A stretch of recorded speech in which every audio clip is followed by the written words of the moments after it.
জানি না গরুকে কি করতে হবে, গোমাতা করতে হবে। গোমাতা যদি করবি তাহলে সরকার বাড়ি নিয়ে গোমাতা করুক। মানতেই পারছি না, আমাদের স্বামীরা বলছে সুসাইড করবো, শুভেন্দু অধিকারী আছে। আবার কিরকম হিন্দু গোলায় তুলসীর মালা নিয়ে আর গরু বিক্রি করতেছে কোথায়? কুরবানির সময় মুসলিমের কাছে। এরা কি আদৌ হিন্দু? এরা আদৌ কি সনাতনী? দেখে তো মনে হচ্ছে না।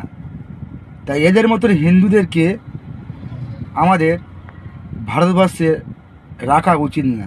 এদের পাকিস্তানে পাঠিয়ে দাও, না তো বাংলাদেশ।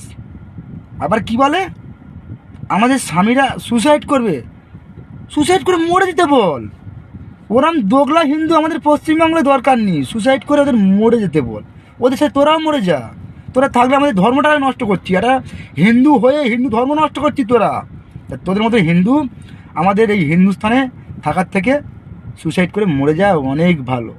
মরে যা, মরে যা, সুসাইড করতে আগে মরে যা।